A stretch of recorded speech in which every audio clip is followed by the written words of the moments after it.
Bum, bum, bum, bum, bum, bum, bum. Y'all ready? Y'all ready for this? Dun, dun, dun, dun, dun, dun, dun, dun, dun, dun, dun. Oh, Mike DeWine at 1. Mike DeWine at 1. Let's see what he does. I think we all know, but Mike DeWine at 1. You gonna set an alarm for me so we're not listening to the senile idiot when Mike DeWine comes on? 1 o'clock, please. They're always late, though. Right, guys? They're always late.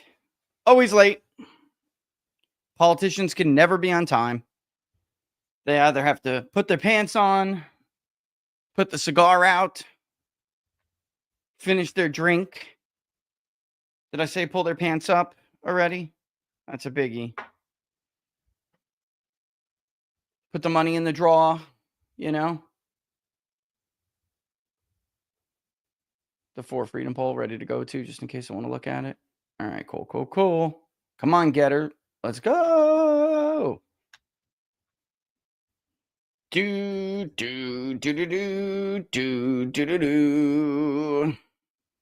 Greatest theme song ever. Bam, bam, bam, bam, bam, bam, bam.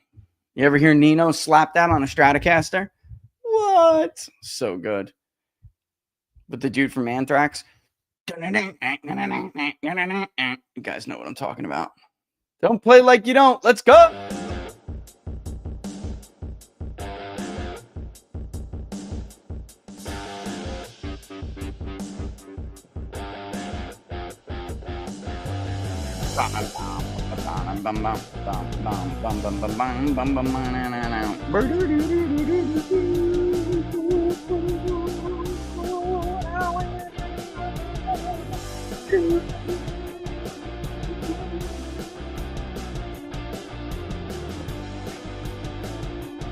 Yeah, we'll talk about Ashley Moody. I can give you some insight there. The jury's out. That's the bottom line. The jury's out. We'll have to see. You'll have to prove it.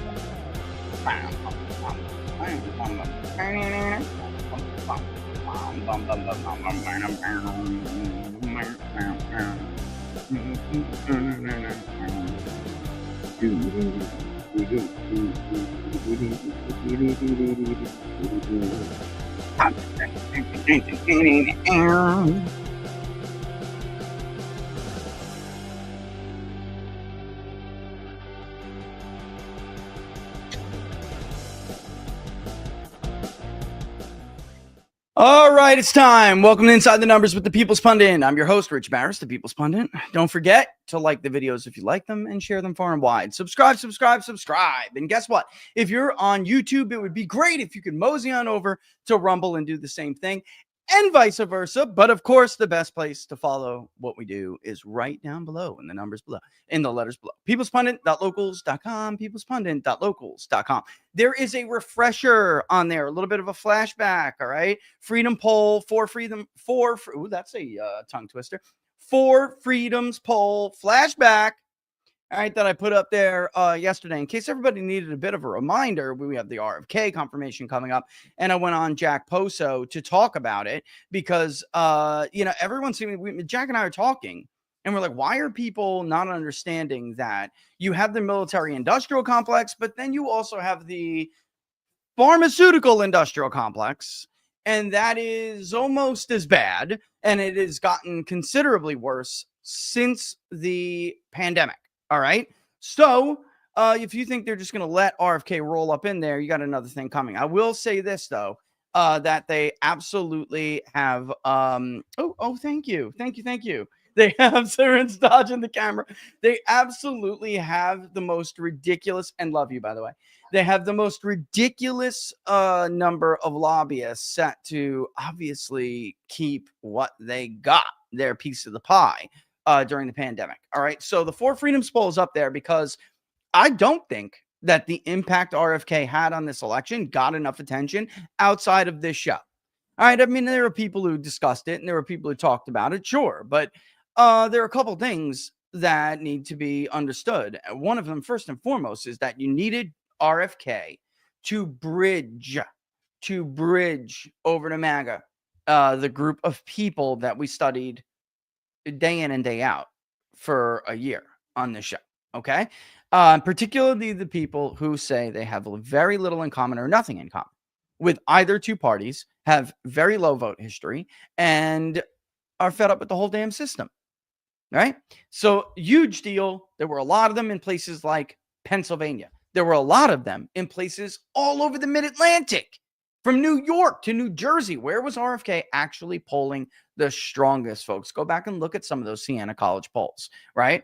And so if you want to keep these voters, you've got to keep those promises, okay? And RFK is a big deal. Obviously, why Sean Parnell and I said a million times that it was very, very, very, very, very crucial that Pete Hegseth was the line in the sand, that he acquitted himself well, that he would do well with those with those confirmation hearings. He did, and it will make people who come after it'll make the time that the people have who come after them much, much easier. But folks, they're going to throw everything they possibly can at these people at RFK. All right. So think about it. There's a treasure trove with RFK. If you think it's beneath them to bring up his former drug addiction, look at what they do to me. He's going to be the HHS secretary, for crying out loud. If you think it's beneath them to go after the women, come on. I mean, of course, another one, a member of his family who had a D after his name and towed the line, could kill a woman, could be drinking and driving, and actually kill her because he left her to die. That's what the evidence suggests. Like a coward. He fled the scene and left her to die. But as long as you're a Democrat and you stay on the party line, you toe the party line, the media, the party, everybody is going to cover for you. And he is lionized, literally lionized, the Lion of the Senate. Other people have another name for that. It's called murderer. But what do we, former drug addictions, I guess, are worse. All right. I really, though, wanted to discuss Biden's farewell address, okay? And then we have Mike DeWine appointing JD Vance's replacement. He will announce that in about a little less than an hour. But in case you didn't hear my little opening hot mic moment, all right, which there's almost never going to be something that I'll say on a hot mic that I'm not willing to say on an open mic. I just don't care anymore. I just don't.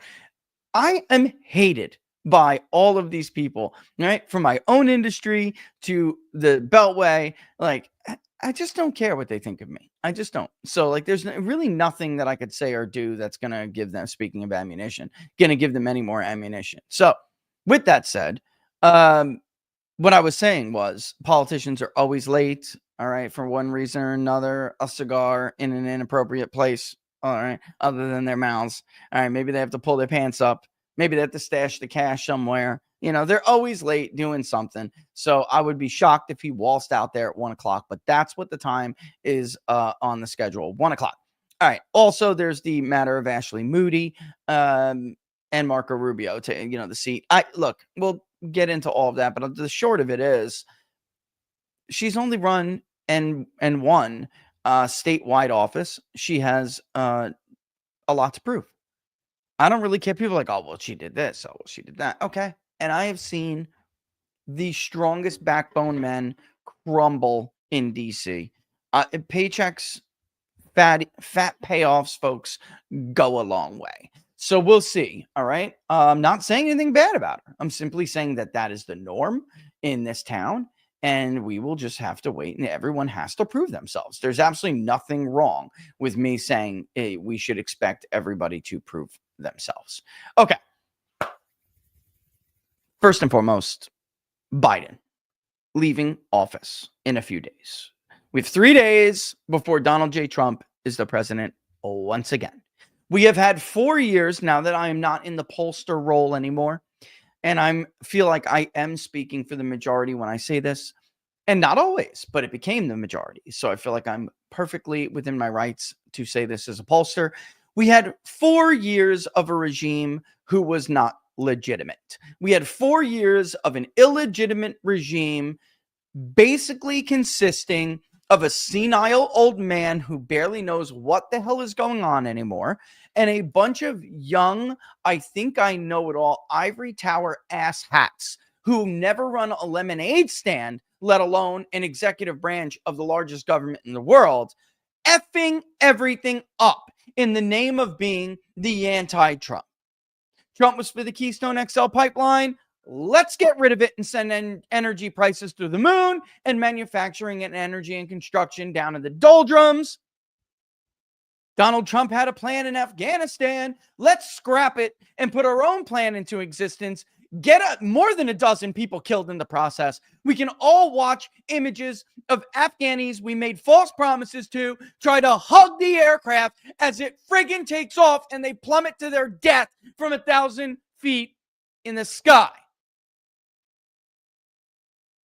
The Abraham Accords, what an achievement, but it was from Donald Trump. Scrap it. Let's start all over again. And while you're at it, let's get rid of those special exemptions for the Iranian sanctions and make them have $1 billion they can spend on terrorist activities so we can collapse the Abraham Accords. Iran can get a funded terror attack. They can fund Hamas to conduct a half-ass invasion terror attack on Israel, get a bunch of people raped and killed. Everything Trump did, they had to do the anti. And then, of course, there is the border. Donald Trump was building a border. Tear it down. Donald Trump was seizing fentanyl. Stop it.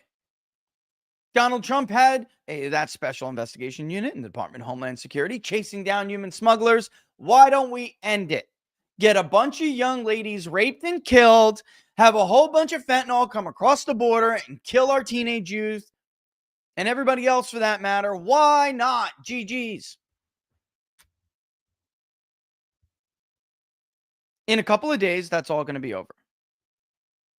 And Biden, the people that are there now, are obviously trying to work with the transition team from the Trump transition, which will be the administration shortly. And things are actually kind of going well behind the scenes. That's the truth of it. But I think Biden is struggling, even though he had got along with Trump in these meetings. They went fabulous. Like a bro love fest. But he's senile and he's bitter and he is still just a puppet. And it's like, if you want to be angry at somebody, be angry at the people who are taking advantage of you and have been taking advantage of you this entire time.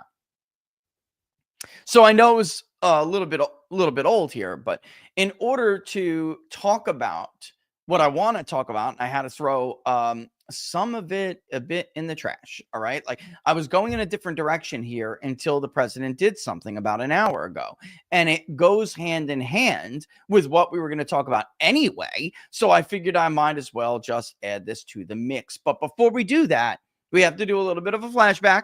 And we have to review the president's speech from the other night, which was billed as a farewell address. And then I want to show you even some people's response to it who are Democrats. All right. There is this internal struggle going on, and you have some of the more Clinton-esque establishment Democrats, and I don't mean Hillary Clinton. I'm talking about the Bill Clinton era establishment Democrats and those they inspired, trying to bring some modicum of sanity back to this party, but they're not able to do it because they're not in charge and they're not able to wrest it back. Now, maybe they have the opportunity to make a solid case to the donors that these youngsters took all of your money and lied to you, and they were incompetent, they're stupid, and they're too far to the left. Or at least they portray the party as too far to the left, because let's face it, and I like some of these guys. And I'm not going to shame him here because actually one of them is a friend of mine. But as I will tell him to his face, you cannot align yourself with a party that you think is so far to the left and still consider yourself not to be a party to it. Like, I don't understand how you think that makes sense. There is currently, there is no subsect of the Democratic Party that equals, for instance, what was at first a subset of the Republican Party, like Maga, who was like, we got to get back to sanity. We got to get back to our foundation. We got to try to do things, make deals and work to fix some of these huge problems. It's not all about the donors and ideology. Like there for years, the better part of a decade, there has been a base of the Republican Party that is not represented by the establishment of that party. And the establishment listening to donors, listening to K Street, listening to Wall Street. And there has been that subsect that's been fighting all of that. The Democrats don't have that. They don't. That AOC wing and the far left wing, the Bernie Sanders wing, they have always been a bunch of frauds. We don't call Bernie Sanders bend over Bernie here for no reason. This guy has no spine. He's a champion of nobody. They come and knocking. Pfizer comes and knocking on his door, and he tells them how big to write the check. He doesn't like something that's going on. I don't know if I can go along with this, guys. They just give him another house, and he'll bend over and toe the party line. That's why we call him Bend Over Bernie. There is no subsect outside of a few people who arguably are beyond their prime and will not wrest control of that party back. So no matter how much it looks like for a day or so, you have elements of the Biden administration and team, or let's just call it Team Biden, because they don't like Team Obama and they feel betrayed, rightfully so, by Team Harris. You have members of them just bitter and trying to get out of this with some level of saving face. And that has not, honestly, yet, that has not worked out for them. And then you have people, because there's a difference here with the Democrats, and this is important to remember, no matter what team you're on, they are fanatics. They're ideological to the hilt. They're 100% ideological. So it's difficult to make what is a decision that is in your best interest or even in the best interest of the country. It's difficult to break away from that. So why am I saying all this? Well, it could look like things are going well, but someone still has to write Biden's farewell address. Someone still, which was a pretext for the speech that he gave later, which was a mumbling disaster. Very clearly, the dose didn't work in that short of a time frame, because at least he somewhat spoke coherently during the farewell address, but then later in his remarks, he just talked like an idiot.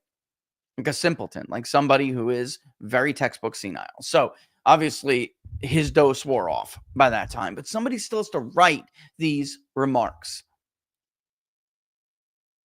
And I don't know. I mean, I've long asked myself, how much of this guy still remains? And does he really believe some of the stuff that he says, or is he just that far gone? And again, you have to remember, because this was a hodgepodge of hypocrisy and gaslighting on a level that you have never heard from an American president before. Never. Everything, talk about projection. I mean, way beyond. Orwellian level projection, way beyond. And I wonder whether or not he still knows he's doing that. I honestly do. But I also consider, when he first ran against Donald Trump, his announcement video included every media hoax, including the Russia hoax and the Very Fine People hoax. It's like, does he just trust? Is he just an old creature of the establishment where he just trusts the Washington Post and the New York Times and CNN so much where he's incapable of realizing when they push a hoax? Does he know that? Does he understand that? I don't, guys, I really don't know. I don't know anymore. Honest to God, don't know anymore. All right, so let's play the first clip of it, and then we can talk about what he did today that I want to speak about, because it's an example of it. But we can't do that until we actually get through this. All right, here's clip one.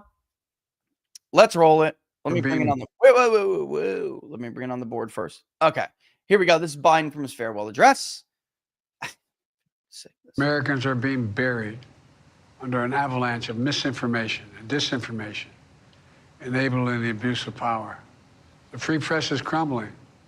Editors are disappearing. Social media is giving up on fact-checking. I don't know if we should take this in sections or not. Maybe I'll play it, then we'll break it down and take it in a section. The truth is smothered by lies told for power and for profit.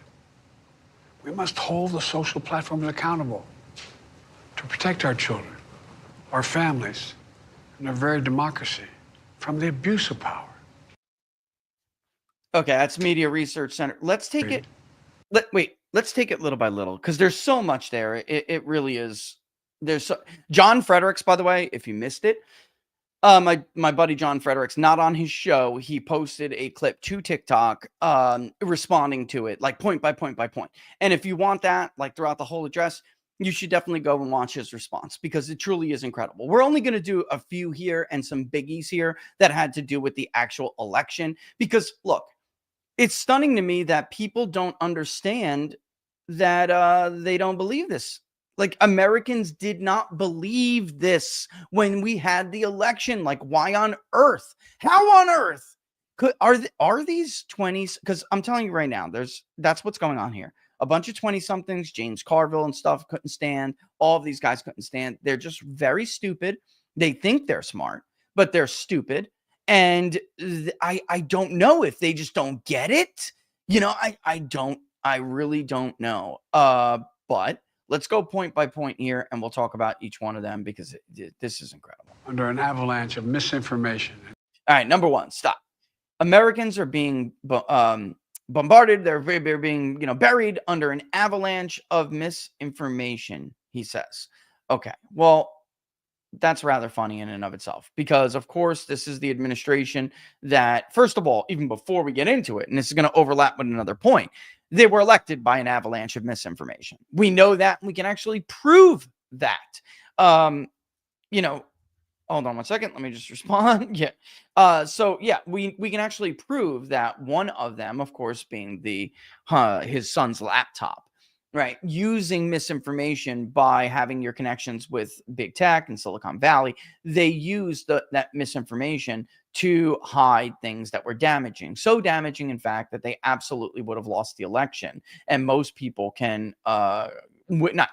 would argue that, understand that is true. In a state like Wisconsin, I myself, Rasmussen, others, we have polled different states and we've polled nationally, and we can show you that there are enough people who said that, look, if I would have known that, I would not have voted for Joe Biden. I would have voted for Donald Trump, but I didn't know that. We can also show you things about misinformation in general, where some of these states, people believe this is the media narrative. It wasn't the Joe Biden campaign. It's the media narrative. They believe that Donald Trump was not better equipped, or at least not as good equipped, as well equipped as Joe Biden to deal with the pandemic, right? And that's what led to them doing that vote.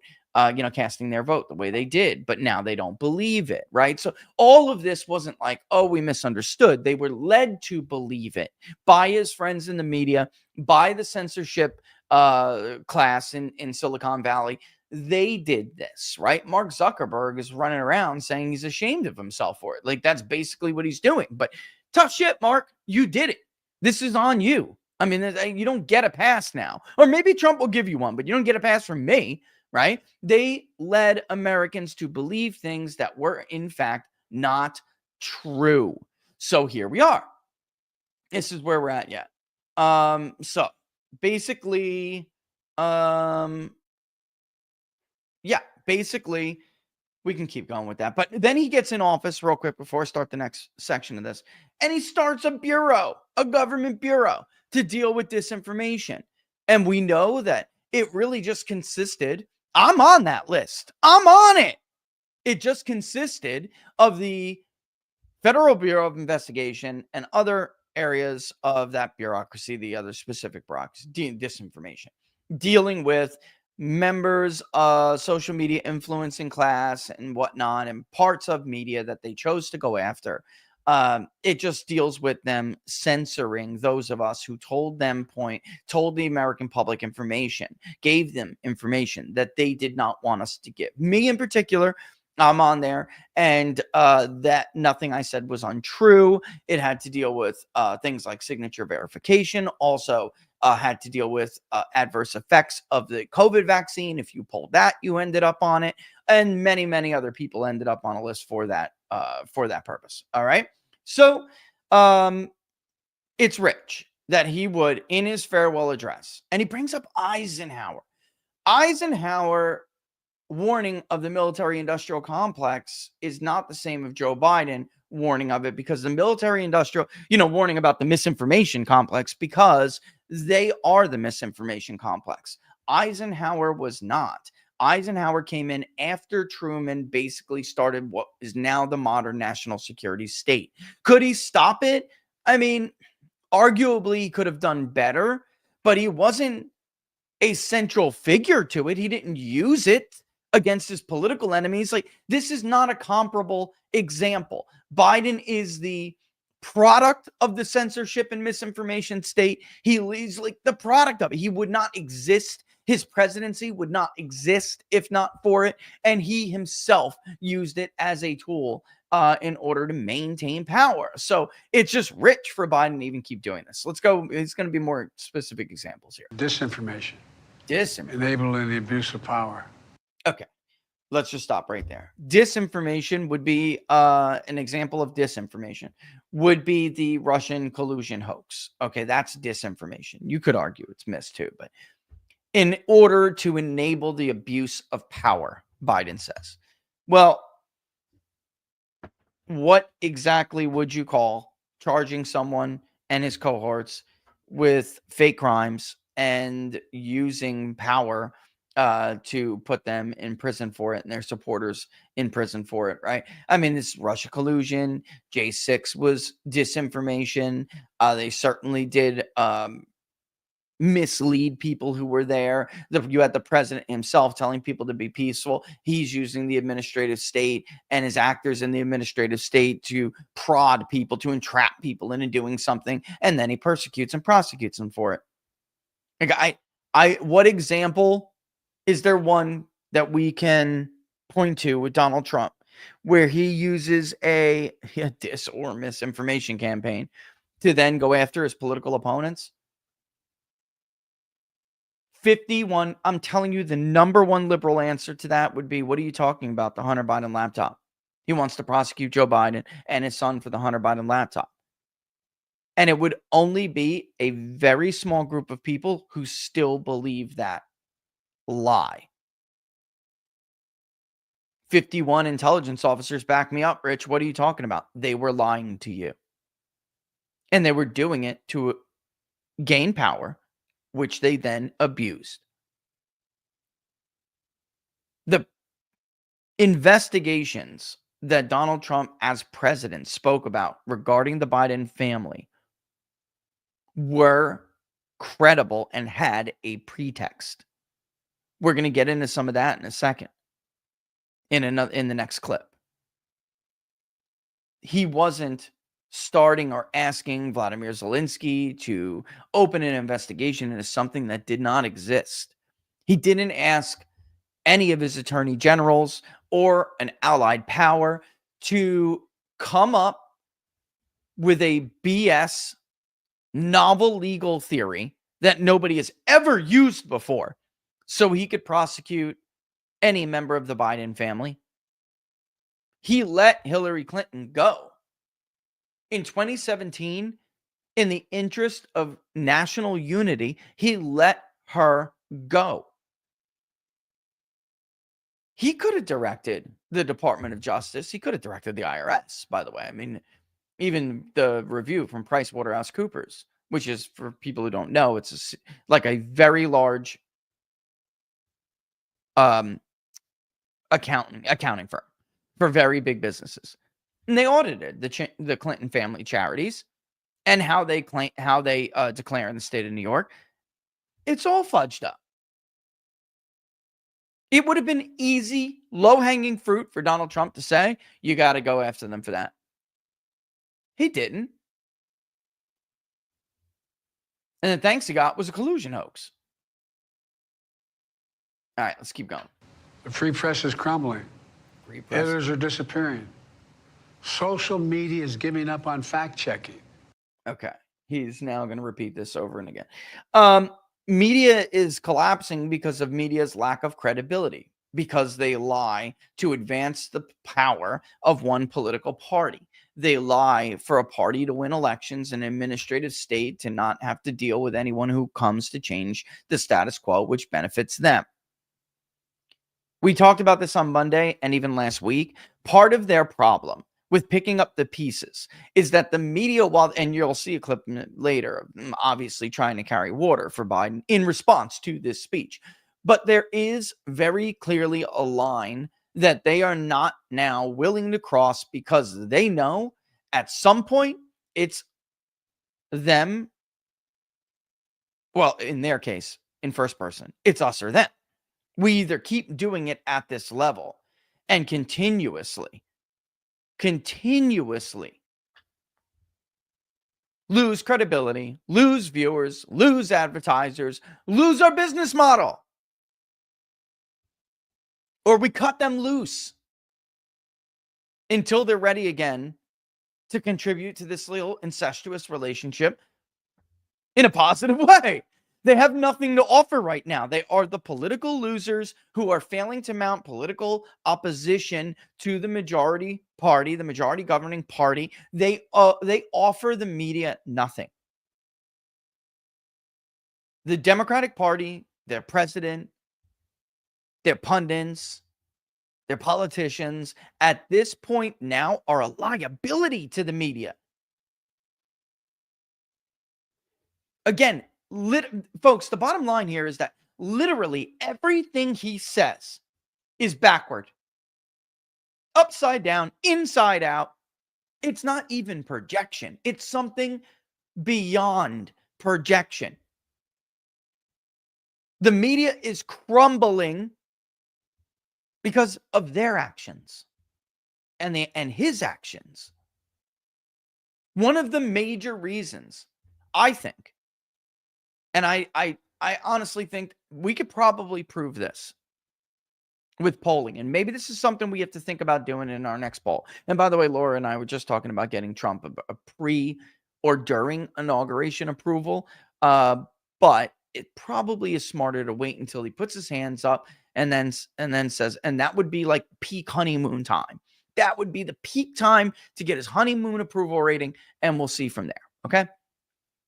But during that poll, we should start thinking about and analyzing some of this, prodding people over some of this, because I think the media's final moment, their final collapse, was what I told John Solomon when it happened, and so many others. But I remember a conversation with John Solomon we had on his show. The moment Joe Biden went out on that debate stage and proved to not only the voters of the country, but the entire world, that the right was not making stuff up, that the media was lying, he's senile. Once that happened, I really think that was it. No narratives about Puerto Rico being a garbage island or whatever they brought up. No narratives about Trump and his indictments, the 91 this, you're a felon, that. None of that was going to work anymore. They spent their final credibility capital, whatever you want to call it. They spent what little credibility currency they had left on lying to the country about Joe Biden being senile. Everything after that point was dismissed out of hand. Anything they tried to, Trump said this about the military. Nobody cared. And it was The Atlantic that ran that story, but they all, CNN, everybody regurgitated it. Everybody ran with it, even though the author, I'm not going to call him a journalist, the author of that garbage piece is a serial liar, a serial fabricator, and somebody who's been lying to the American public for the administrative state for many, many, many, many, many years. No WMDs, no worries. We're just going to lie about it. I think the moment they ended it, the moment they became ineffective, totally ineffective, was when Democrats could no longer defend themselves against their friends and coworkers and everybody else because they had no credibility. They believed the media. It was just a right-wing talking point that Joe Biden was senile. The president is perfectly fine. He's in good health. Joe Scarborough never saw him sharper. They lost friends in the entertainment industry. Even George Clooney, who just was with him. Folks, George Clooney's like, I acted like he was some kind of a hero or something. He's a piece of shit who betrayed Joe Biden, who put the knife in his back. He was just with Joe Biden. You think he didn't know he was senile? Joe just couldn't pull it off. There was no change of heart. He couldn't pull it off. Had he, George Clooney would have went on pretending like Joe Biden was in perfect mind, sound mind and body. They all would have. They killed themselves on that lie, which is kind of remarkable if you think about how much it took to get the media to this point. Remarkable. So Joe says the media is crumbling because they're not fact-checking Trump and they're not fact-checking Trump supporters. You rode your ass in that town on a lie, Joe. Multiple lies. You were thrown off of the H1N1 task force, and yet the media paraded you as somebody who could handle the COVID pandemic more effectively and better than Donald Trump. Donald Trump mobilized a private-public partnership on a scale in response to COVID that has not been seen in U.S. government history since World War II. You panicked everybody over H1N1, and Joe Biden had to send your dumbass, and Barack Obama had to send your dumbass home. You were fired. Everything about him was a lie, guys. Everything. I'm going to shut down the virus, not the economy. Well, good luck with that. Great job. The worst inflation since the Carter years. We had voters tell us that they thought Joe Biden, not in every state, but in several key states, Minnesota, Michigan, just to name two. In several key states, they told us that they believed Joe Biden was the one who was one of the candidates who was the least likely to start another overseas conflict. And now here we are in the Russo-Ukrainian war. And the media did that. It's quite a feat. They did that against the guy who is the only president in the modern era not to start a new war. It's remarkable. But they no longer have that power now, not because of Donald Trump and his lies and his supporters or media or influencers or independent people like us and others that are all over you guys watch. It's not our fault. We would not have a successful show. Benny Johnson wouldn't have a successful show. Charlie Kirk wouldn't have a successful show. Steve Bannon wouldn't have the blockbuster show that he's got with whatever million downloads a day he gets. We wouldn't exist if they were honest and did their job. But they weren't. They were liars and propagandists. And now they're paying the price for it. When the media lied for Roosevelt being crippled, that was honestly bad enough. But at least Roosevelt wasn't crippled in his mind. And the country didn't then have to panic over who the hell is running the show. He was crippled in body, but not in mind and spirit. Biden has been crippled since he came out of that door in that building in Wilmington. His brain has been broken ever since then. And his buddies on K Street are giving him whatever juice they have, whatever new tool they have to snap him out of it for short periods of time. And then the rest of the 20-somethings take over again and ruin the world. They were supposed to be the adults. And in fact, they're a bunch of young morons who don't know what they're doing, taking advantage of a senile, dumbass old man who always wanted to be president. This is a sad-ass farewell address. It's a disgrace of a farewell address, but it is completely appropriate to end this administration. I really couldn't see it any other way. All right, let's play the rest of it. We do have other clips, but I mean, I think like have to spend time on the basics. The truth is smothered by lies told for power and for profit. We must hold the social platforms accountable to protect our children, our families, and our very democracy from the abuse of power. Wait a minute. We need to hold the social accounts, social platforms accountable to protect our families, to protect our, our democracy, our very democracy. From what? What are they doing, though? No longer helping you lie to people so you can get power. That's it. I could see that making sense if you really believed that you were doing better for the country.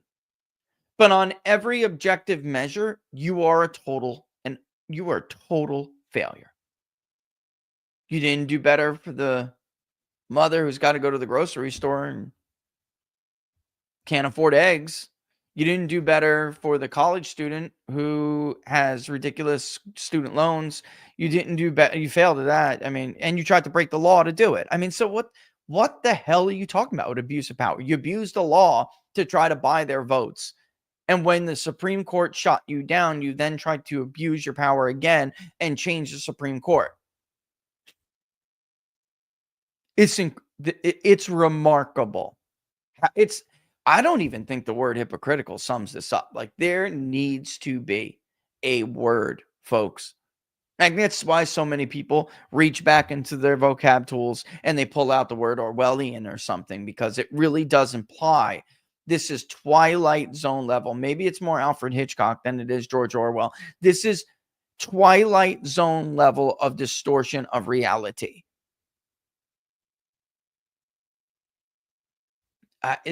Because hypocrite doesn't begin to define what this is, who this man is, and these people are. Protect them from what? There's nothing that they are now doing wrong. Elon Musk bought Twitter, turned it into X, because they censored the president's son and the president's brother and the president himself being a bunch of crooks who took bribes from China and Romania and Ukraine. They took the nation's second oldest newspaper off the platform and out of circulation for reporting that he's a criminal. That he is almost assuredly compromised. That there is a laptop with his son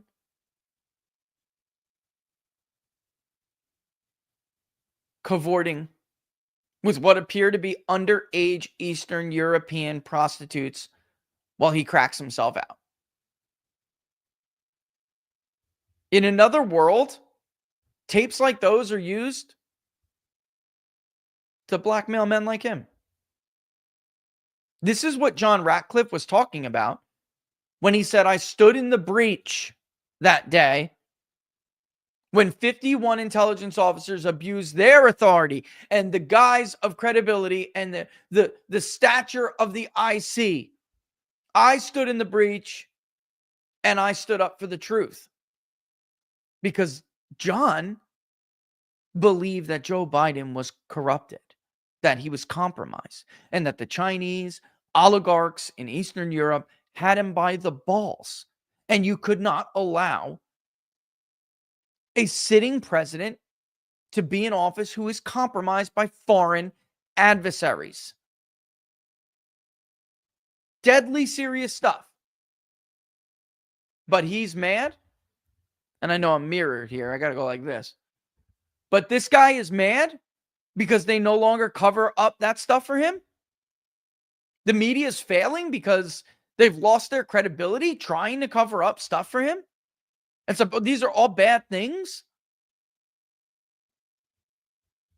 This was the craziest farewell address I've ever seen. The biggest disgrace.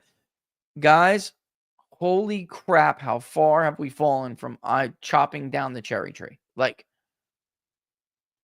think about that. Marinate on that for a second. That's where we went from.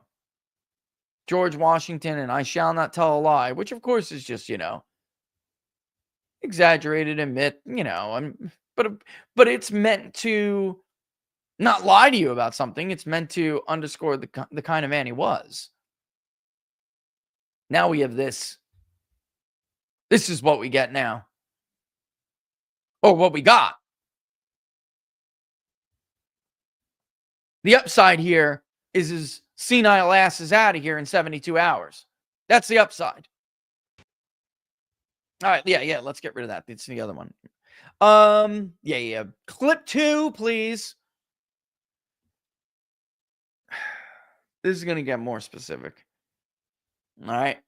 And then we'll go on because it's like, again, I do want to show you the media is not trustworthy yet, but you have to recognize that they have come to a place where they feel the Democratic Party is no longer holding up their end of the deal here.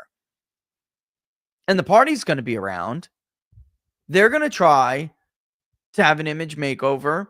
And I'm telling you, watch for it. Republicans don't get so damn overconfident. Sometimes the best thing for a party is for it to be defeated badly so we can rebuild. Donald Trump wouldn't have been around if it wasn't for the loser Mitt Romney and the loser John McCain. And he won elections, but he's still a loser of a president, George Bush. One of the worst presidents in the history of our country. Get with it. He is. You got an R after your name and can't admit that to yourself? You better go look your ass in the mirror. That guy is one of the biggest disasters to ever happen to our country, let alone the presidency. Blowing the peace dividend over a lie. So Rumsfeld could get a conventional war that he's always wanted, and his daddy and Bill Kristol's daddy, and by the way, his daddy did not want. His daddy tried to stop them. His daddy's Secretary of State penned an op-ed in the New York Times 24 hours before the invasion.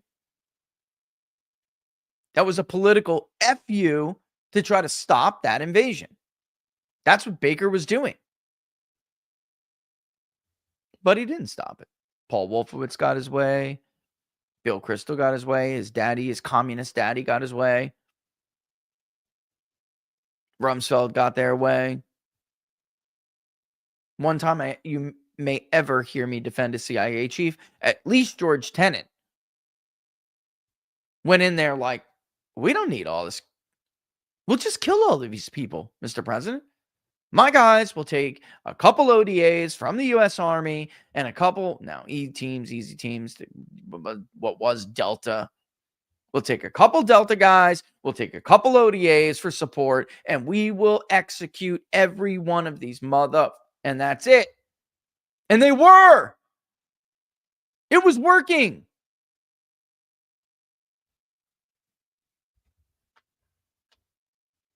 Actually, there is an argument for people who know.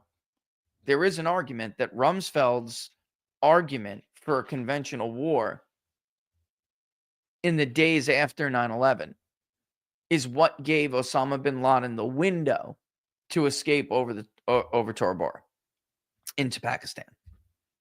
And that if George Tenet would just have been given the green light earlier and Rumsfeld stayed out of his way, then teams of CIA agents and Delta Force and Green Berets would have just murked everybody, including him, before they ever had a chance. And that's probably the way it should have went. All right. Moving on to it. Moving on to clip 2. I want to warn the country of some things that give me great concern. This is a dangerous and that's a dangerous concentration of power. That's a dangerous consternation of power. Consternation. He meant to say concentration. He can't even speak. End quote.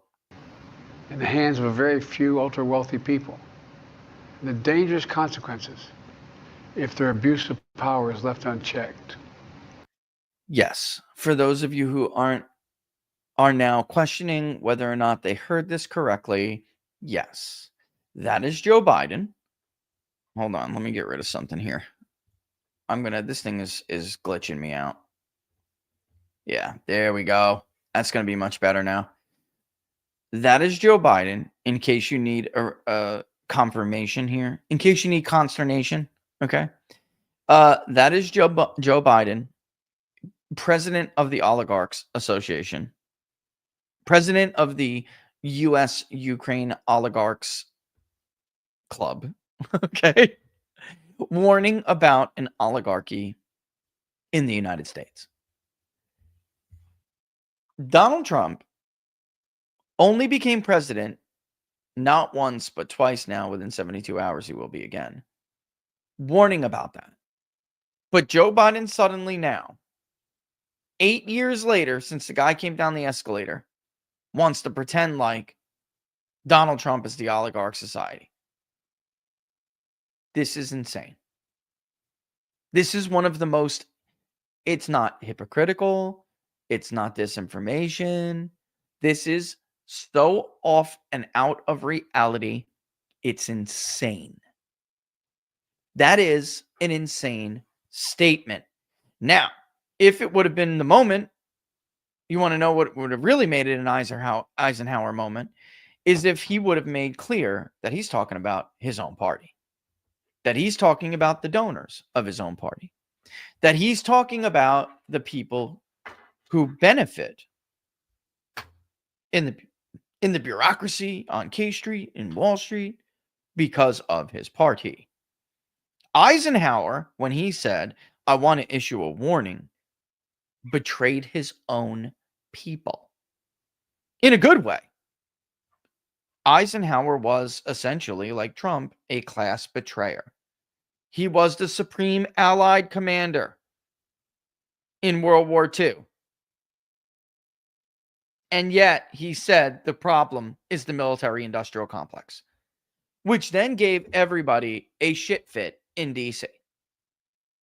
Before he was President Eisenhower, he was General Eisenhower. And yet when he left office, he took aim at his own kind. Here, Biden is trying to paint his political opposition as what he and his own kind represents.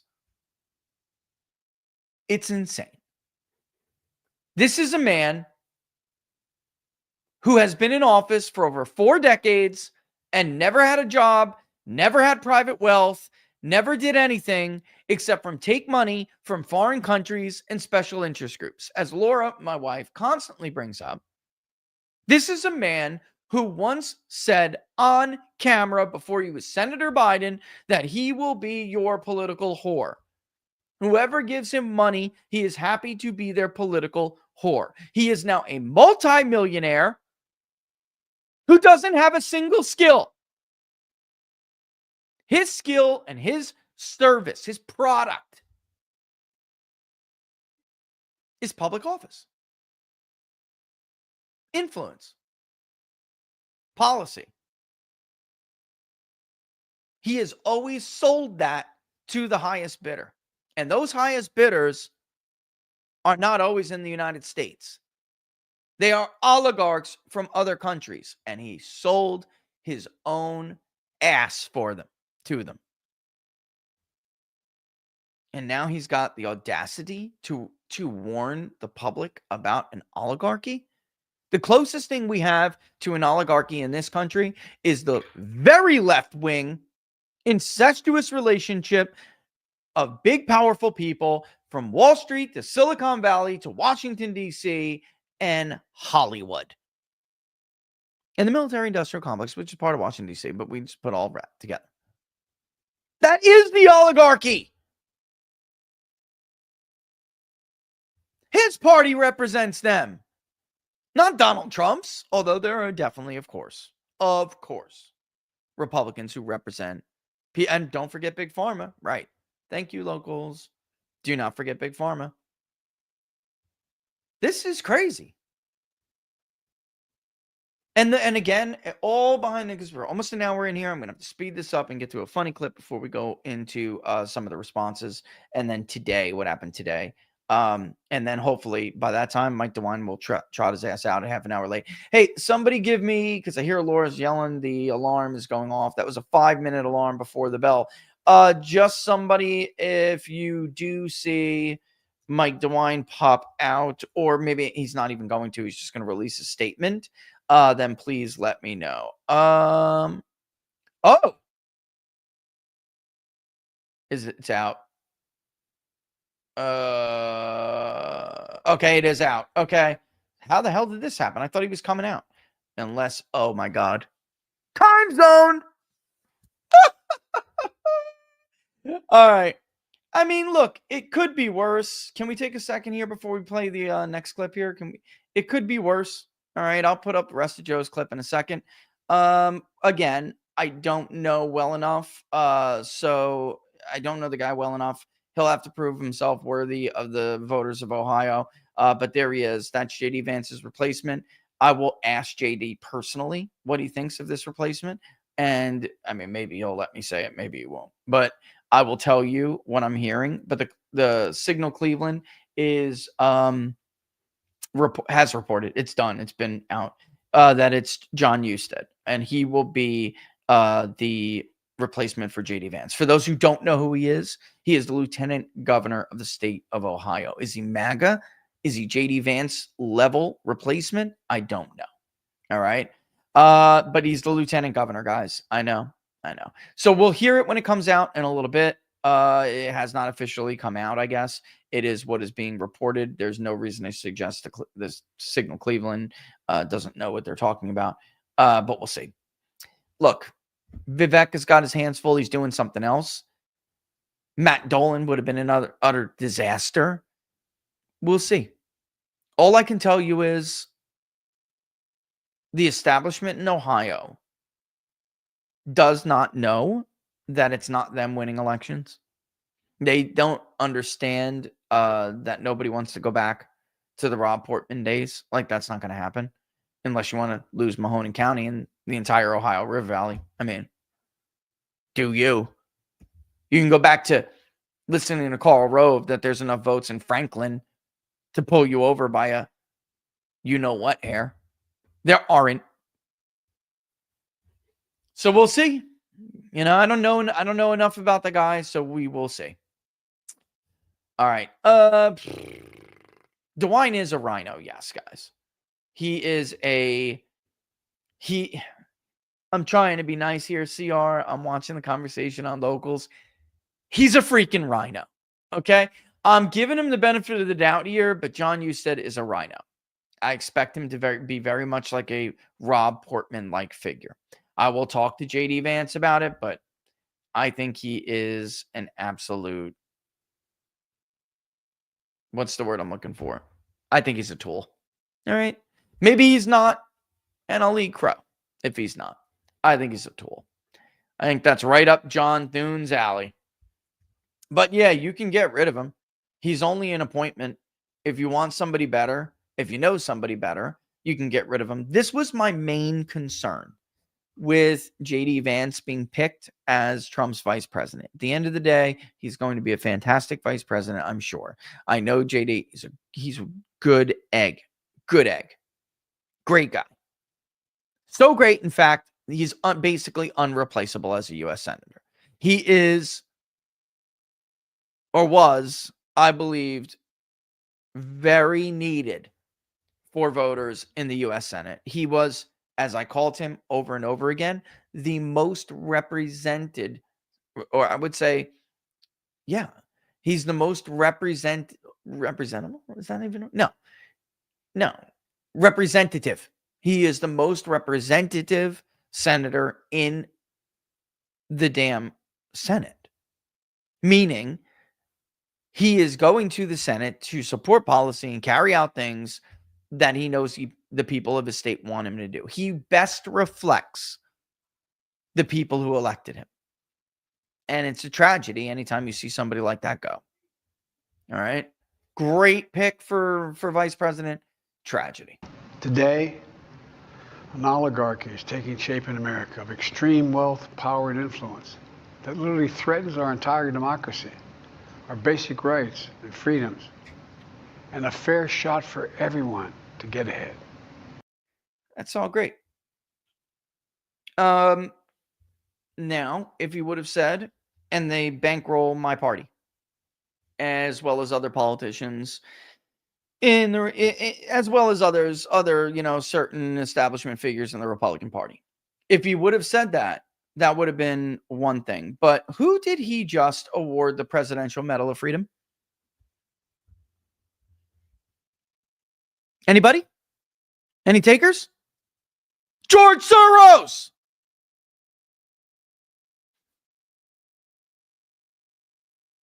There are a bunch of oligarchs who are taking over the country. They're taking over the country. They're threatening our basic rights and liberties and keeping everybody from getting a fair shake. And oh, by the way, I hung a medal on one of them.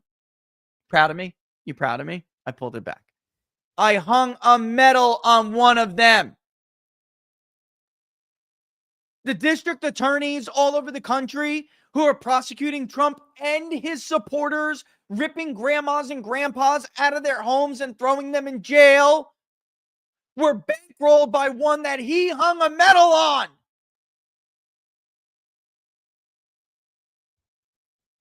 This is crazy.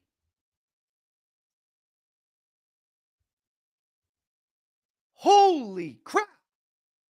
Trump hung a medal on Rush Limbaugh, a voice of the people, for multiple decades before he died of cancer, literally right before his deathbed.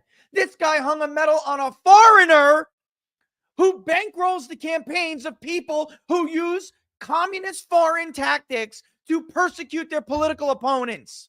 Holy crap, what are we talking about here?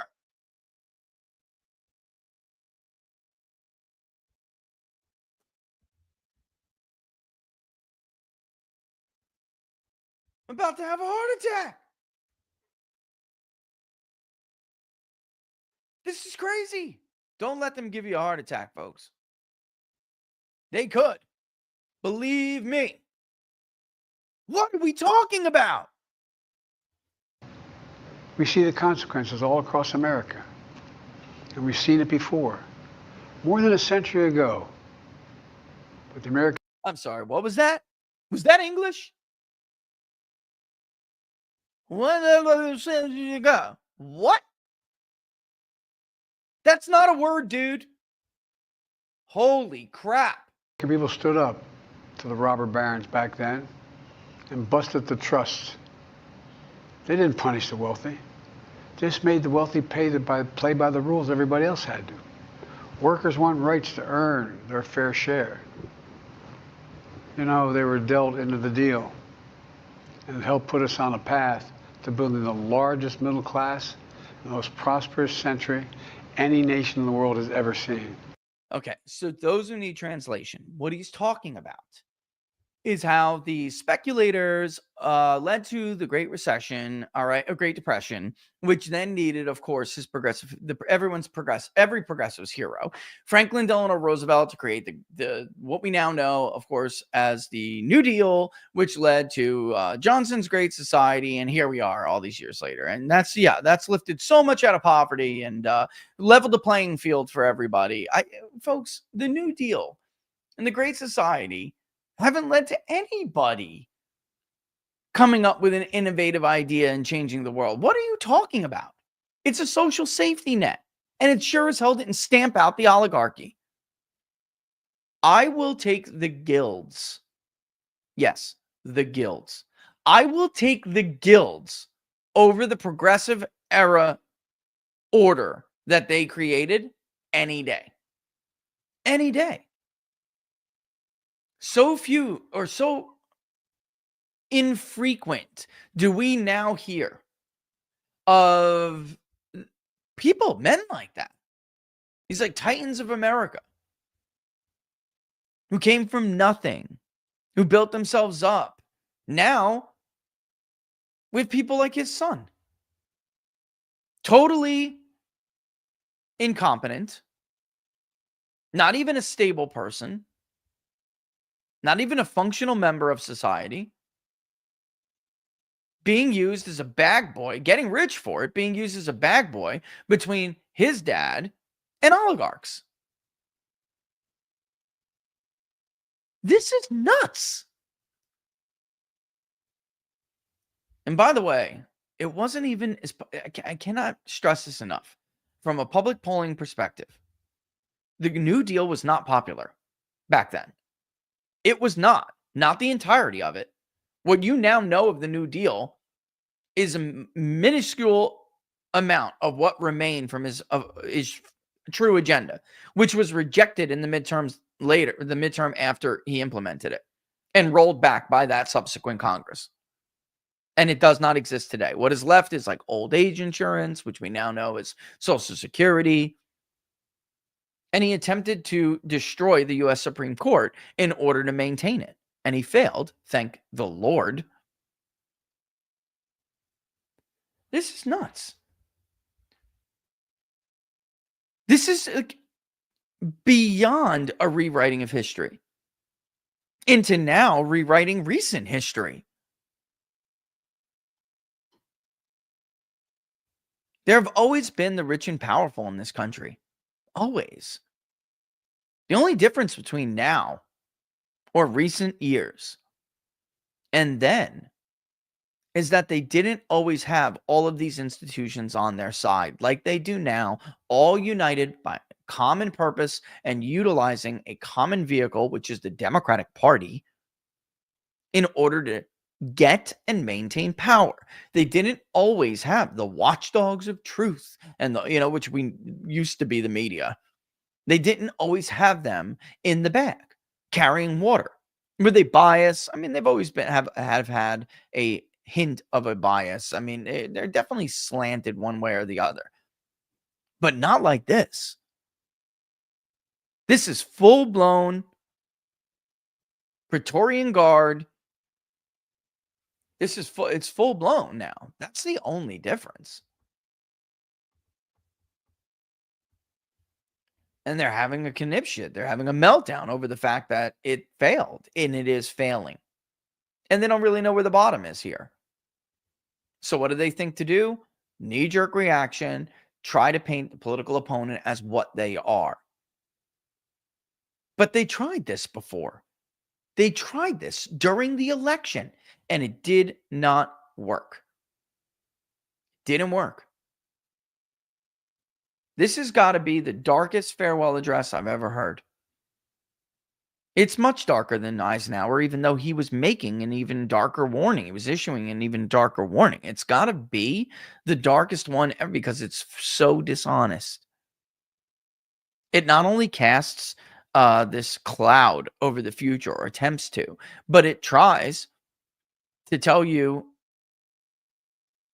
that the people responsible for creating that storm are actually the victims here. And the ones who have been trying to fight what he's talking about all along are the perpetrators. It's unworthy. It's completely unworthy of the office, which I might add is probably why 2 generations before us, subsequent generation, back to back, rejected this man for the presidency. They looked at him, they measured his ass, and they found him wanting. He was deemed disqualified. Not once, but twice, ladies and gentlemen. Twice. Now we know why. Now we know the wisdom of their decision, which we were not wise enough to follow at once, at least in the beginning. We've got to do that again. In the last 4 years, that is exactly what we've done. People should be able to make as much as they can, but play by the same rules. Pay their fair share of taxes. Okay. We don't have to get into a policy discussion. I'm going to end it there. He just said pay their fair share of taxes. This is a man who insulated his son, who is guilty of tax evasion, and then issued a blanket pardon for not just covering his criminal activity, but covering the criminal activity that would lead back to his brother and himself. An unprecedented pardon that starts in the period where Joe Biden was appointed as the point man for U.S.-Ukrainian policy and the point man for U.S.-Chinese policy a little bit after that. But right before Joe Biden went to Kiev to basically tell the Ukrainians that you're only getting this $2 billion investment if you put it where we tell you to put it, which is in the energy sector. And oh, by the way, your biggest energy company has got to take my son on that board and pay him a shit ton of money. Hand him the bag, he'll bring it home to me. And it ends never.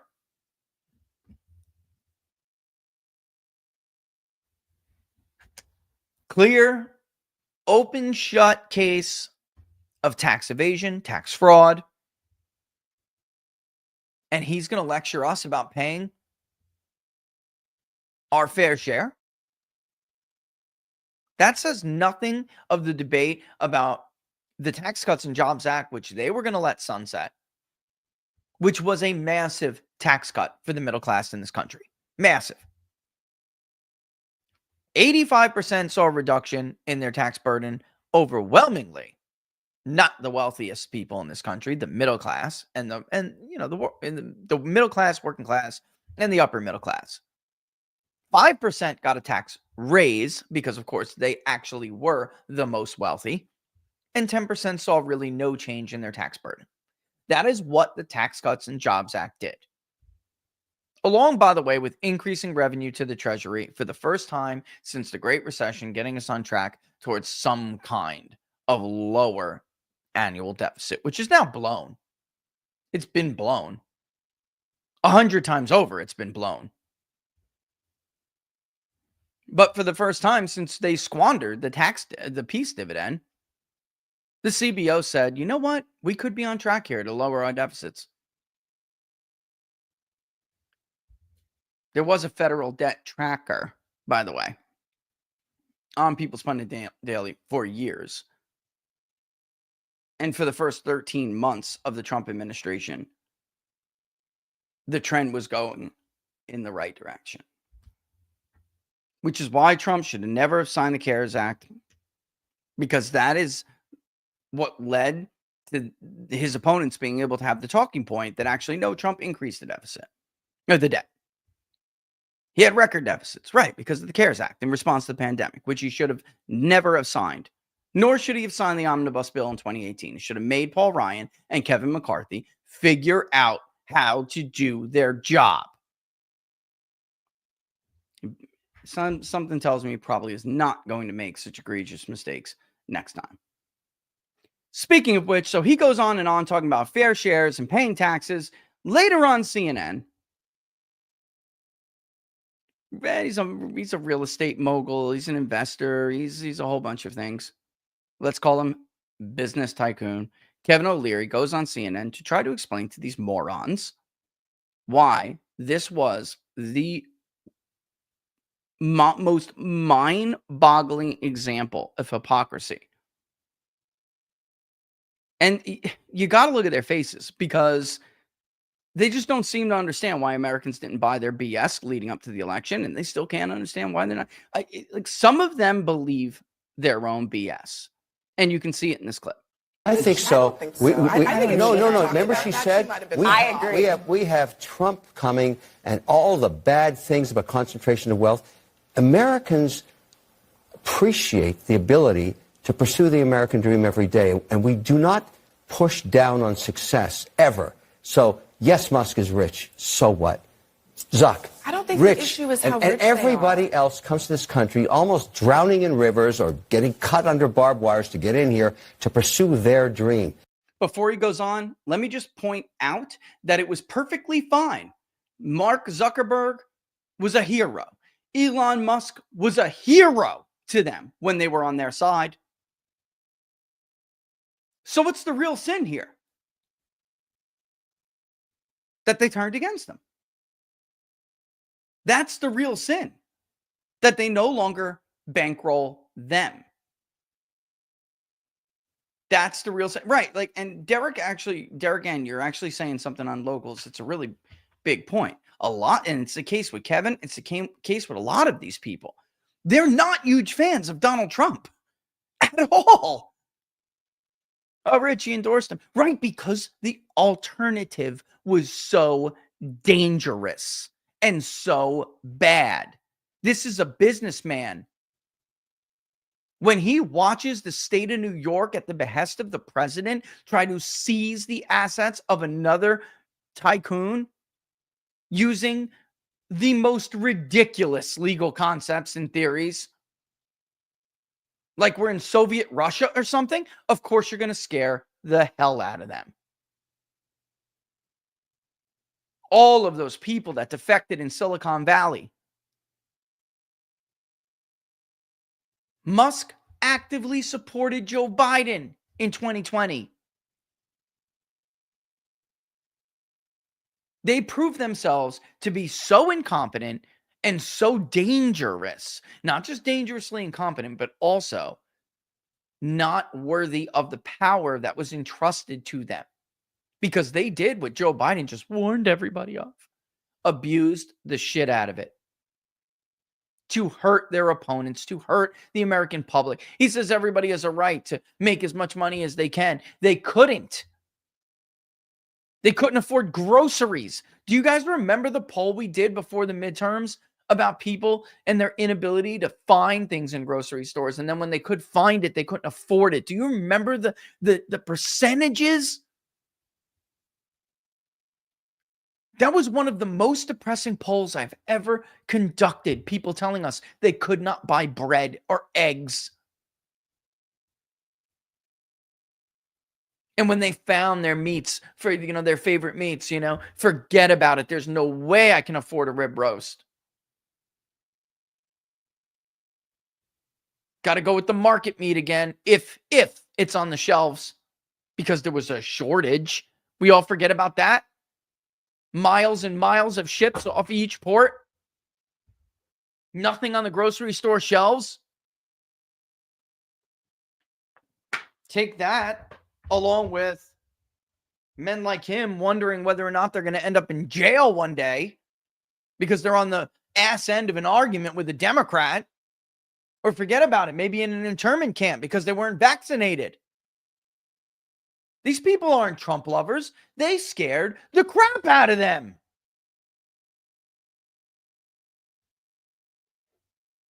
Why do we ever think that we should bash their success? Actually, What do you not think about about bashing. that? I want you to get it, Yeah. but let me just say this. It is not about how rich they are. Exactly. Just to observe what he's They're not talking about rich here. enough, is that what you're saying? No. I'm saying that actually what got them there, Mark Zuckerberg, Sam Altman, Jeff Bezos, they all got to where they are because they came up with good ideas. They built big, good Let's businesses. punish them. And let's not completely rewrite history here. Mark Zuckerberg, talented coder, stole that idea, okay? Which is why he had to pay an unknown amount to the brothers who sued him when he stole the Harvard connection and made it into Facebook. He then lost the only friend he ever had, pushing him out of the business. Whether it was the right or wrong business decision, it probably was the correct actual business decision, but it was the inhumane thing to do. So let's not pretend like Mark is on par with Elon Musk here. He's not. He stole the idea and then stole your information. Thank you, Bass. Thank you. He stole the idea and then profited off of your personal information, which you did. Don't get me wrong. You did give away when you checked that box, but he was not advertising it. He didn't exactly advertise you are the product here. Facebook is just a platform. He absolutely stole that idea. He did not come up with Facebook. Come on. Give me a break. Everyone, I guess everyone but a dumb anchor on CNN knows that. I guess. I don't know. And no. And they did so largely without having to do what they are doing now. The fact that they have to do it now, I think, actually is a change for them. They were not going to Washington themselves, groveling toward the political leaders to try to keep their businesses afloat.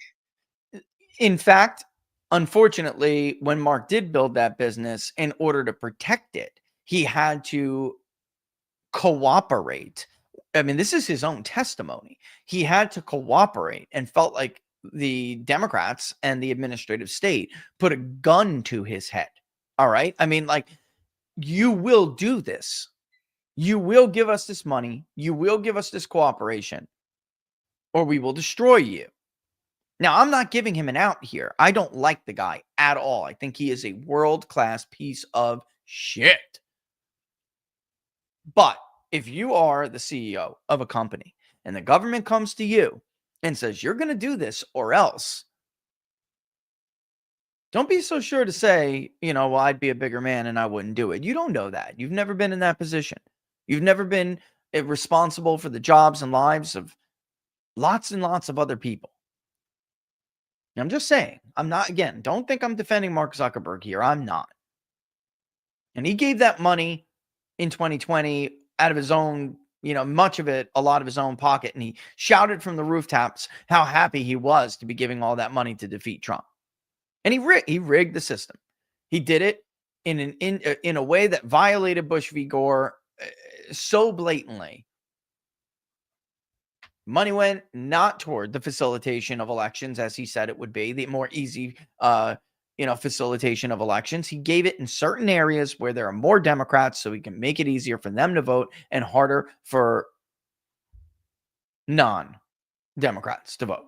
Letting people get rich. It's about not letting rich people control the political process and not having our politicians captured by those rich people such that they can't institute regulation the country and common sense laws to make sure that the people at the top don't abuse the people at the bottom. And our system in Washington is broken. That's fair. It's all fair, but half the country's still wondering how Joe Biden got rich. Yeah, okay, so... Boom! Exactly. And it's Josh, man. This guy's such a clown. Bro, Donald Trump would never be president if what you're saying and what you're describing did not exist and was not the existing order when he ran for president. This is you. This is on you and the system you protect. You think this just happened? People have grievances that are imaginary. They're in their minds. The system broke and hurt them, not you, not your friends, not the party that you support. They never paid a political penalty for something your party instituted in the first place. They lose their homes and your friends get bailouts. They lose their homes and your friends get elected to office because the blame goes on Republicans only. And it should go on Bush. And it should. They were too busy waging an illegal war to realize that the cockamamie scheme that is the Community Reinvestment Act that Democrats implemented is going to take the housing market down.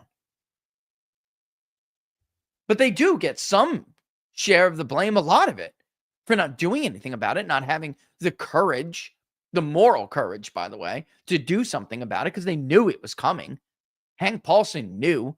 He told Bush multiple times. They went to Capitol Hill to go see Chris and Barney multiple times.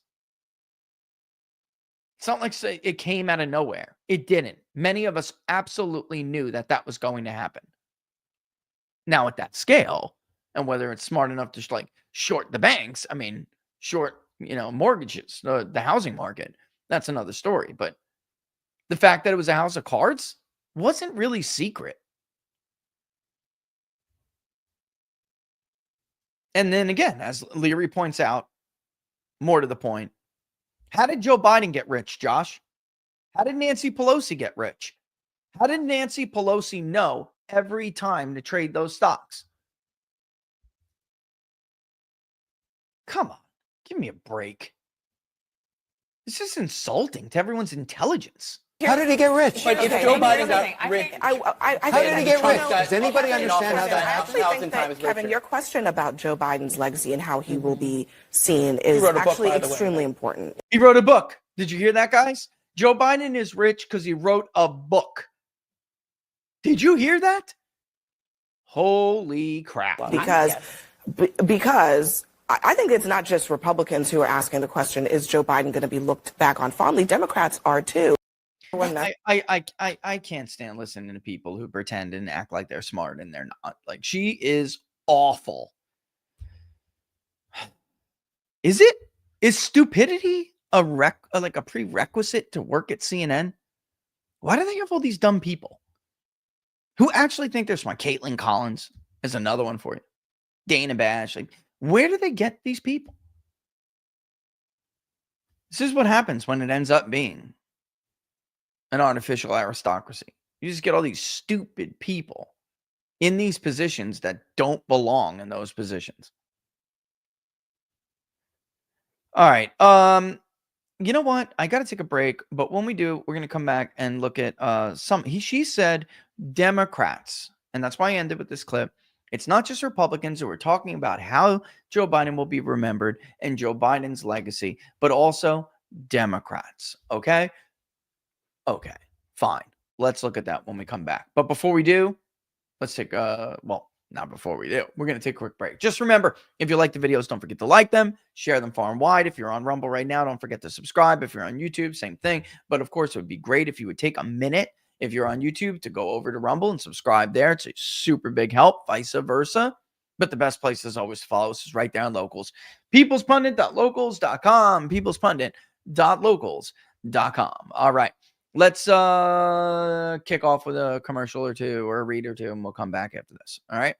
All right, guys. Look, 3 days countdown. New administration starts to expose the entire pandemic. Most know that a large sum of people's health was, in fact, negatively impacted by that global coercion. Whether it's severe side effects, you're experiencing long COVID, check out this natural solution formulated by Dr. Peter McCullough in collaboration with the Wellness Company. And they just leveled up their original detox formula for $30 less. Introducing the 3-in-1 Ultimate Spike Detox, conveniently consolidated into one capsule with 4 times more nattokinase, 500 milligrams of bromelain, and 500 milligrams of turmeric root extract. Nattokinase is an enzyme research shows for anti-clotting effects and may work to break down spike proteins. Combined with bromelain and curcumin, it provides a potent blend for detoxification and cellular support. It's crafted with 100% natural ingredients. I got a ton of people who, have gotten this and swear by it. Experience the only formula that's approved and used by Dr. Peter McCullough, a top freedom fighter doctor who risked it all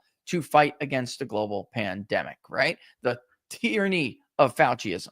Head to twc.health. Use the promo code that's in the description, twc.health, promo code TPP. To get yourself that deal off. By the way, free shipping. Okay. Again, twc.health/TPP. Use the TPP at checkout. All right. That'll get you that deal and free shipping. All right. Let's see. 128. Okay. Where is my first quote? She said Democrats are also thinking about how Joe Biden will be remembered. Okay. I am going to grab quotes from 2 of my favorite Democrats. All right. Where's the other one? I mean, I could pull the other one up now. It's right there. But one of them is like such an honest dude. Like, he really is. Okay. Let's start with Dan first. I was going to go the other way, but it's longer. Let's start with Dan first. You guys may know Dan. I've talked about his clips on Two-Way with Mark Halperin. He is, of course, the Democratic voice of Two-Way. And then you typically have like Sean Spicer and Mark Halperin in the middle, and they discuss these things. All right, so here's and I actually responded to this. I didn't think I did. But that day, he wrote, "I'm stunned. I'm no historian, but I don't recall a more," and this is what I agreed personally, "a more dark presidential farewell address. It's more a cry to the DNC than accentuating the positive to the country. This is sad." I immediately thought that as I was listening to it. as an outgoing president, it's kind of like your job, whether your party won or lost, to make sure that the American public still feels confidence about the future. Okay? You're not supposed to. In the case of Eisenhower, it was very different. I mean, we could go back and listen to Eisenhower's farewell address. I may actually do that at the end here. It's not a bad idea. Just to show you what the real difference was, because there was a difference in his farewell address. It was like, hey, look out for this. I'm concerned about this. But nobody expected it to be like the end. Like, nobody was being told to be terrified by the, by the state of the country. That democracy was collapsing. His full farewell address is about 16 minutes, almost 16 minutes long. I really don't want to read that. Maybe I'll just pull his speech up and pluck out the warning about the military-industrial complex. In fact, here it is. Danke. That's right there. That legit is it. Yeah, it is. Looks like it. All right, I will make sure, though, before I put the audio up, I'll make sure, because we should compare it. I think that's a good job. And I think Dan nailed it. Like, Dan read my mind. This is a plea to the DNC. More than this is, and it's not even a plea. It's a cry to the DNC. It's more, and that's the thing. Like, he should. Dan and I were thinking the same thing. I don't want to put words in his mouth, but I was actually thinking at first that he was talking about his own party. Like, he was calling them out, like, guys, you have to stop this. You can't stop. You can't continue like this. But then he just went off after this tweet in a crazy direction. A lot of the things that we just obviously talked about. And by the way, I guess I did write that there. He is this guy's a straight shooter. I'm telling you, he's one of the good ones. He said I was stunning, but not. I said it was stunned, but not unexpected though, Dan. Like, really think about it. Harris really just couldn't help herself from posting a video before the certification of the election results, before she presided over the Senate to certify the election results that she lost. A humiliation. She couldn't help herself, guys. Nope, there is nothing. She says, I have to perform my sacred duty and obligation. Nothing in that description required her to post a video in which she goes on and talk about the threats to democracy one last time. She just could not help herself. Guys, she lost that vote. They're still living in this delusion. She lost that vote. Joe Biden, I think, at the same time as Dan, he's talking about his own party, and instead he goes on to make it out like it's his opponents that are going to lead this, usher this era into existence. As if he hasn't been president for 4 years. As if George Soros is a Republican donor. As if George Soros gave all of this money to district attorneys around the country and state DAs to go around the country and state attorney generals to prosecute their political opponents. As if George Soros was a Republican and he did that for Republican state attorneys and district attorneys or state attorney generals. Insane. Absolutely insane. I don't know what to tell Dan and the rest of the Democrats who are expecting this great awakening, but I don't see it. I don't see it. I don't think it's coming. I really don't. All right, we can get, whoops, wrong link. I have the other quote linked up, ready to go. Here's another one from a very reasonable Democrat, certainly not a fanatic, used to work for Bill Clinton, in fact, was one of the great proponents of Bill Clinton's pivot to the middle. Him, and obviously you all heard, if you watched two-way, you all heard Dan disagree during the election, leading up to it, saying, I don't know where they're going. You have David Plouffe running around telling everybody they're ahead and they're going to win in this Puerto Rican comment. That's it. It sealed the deal. And you have Dan on two-way going, I don't know what the hell you're talking about. Trump is going to win. Like, I am not going to argue with what Mark is talking about. Either they're right and we're all missing something and there are going to be all these Republican women who are abandoning Donald Trump. But at this moment, I don't see it. He never said he saw it. You have him. You got this one coming up. You got James Carville. You had all of these people trying to advocate for another approach. I don't know what to tell them. I really don't. I just don't think you are a member of that party anymore. I'm wondering, and maybe I got to like invite them on the show and just ask them, what is keeping you a Democrat, Mark? Because you don't ever seem to agree with them. Are you holding out hope that there's going to be some grand reawakening? I just don't know what part of the Democratic Party you still align with. Because the one you're hoping comes out, and I've read every one of Mark's columns every time he wrote a column before the election. Look, Trump's winning this thing here. The debate didn't go as good as you all think for Kamala Harris because Trump won on the issues. And, Trump is championing this. You got to get rid of the Green New Deal crap. You got to get rid of the woke crap. Rui Teixeira, same thing on the Liberal Patriot. We read many of his columns, right? How many columns did we read leading up to the election? And me trying to read them because there were some smart Democrats saying, look, this is happening. These things are happening. And it's something we echoed every time we released a poll. Young people, black voters, especially black men, Hispanics in general, the underclass below 30,000 a year that always votes for Democrats.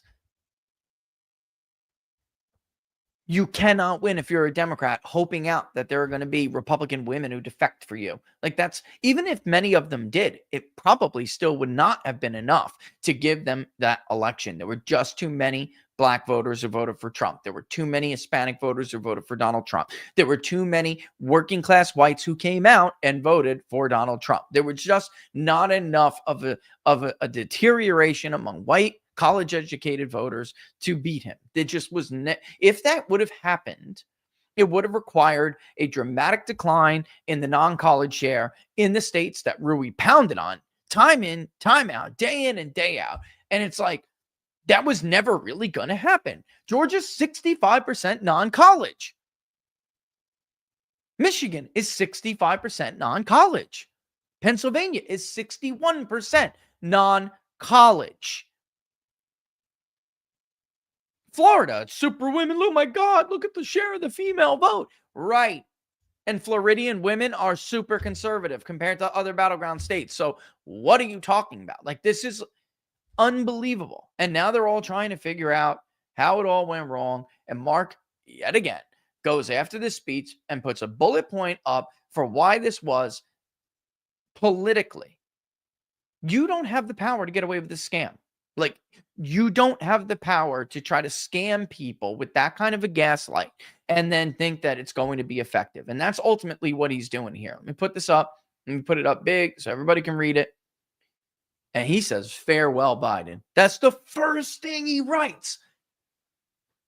Almost verbatim to what I saw a lot of my Republican friends write, which was good riddance. Good riddance. The danger that Joe Biden failed to warn about in his speech was the power of government and its abuse. He made it all about oligarchs, folks. He made it all about corporations, rich people. But the real danger has never been them. And this is why Mark gets it. This is why I said I will take the guilds back over our existing system any day of the week and twice on Sunday. No matter how strong guilds may be, they will never be as dangerous as an oligarchy that is aligned with the government.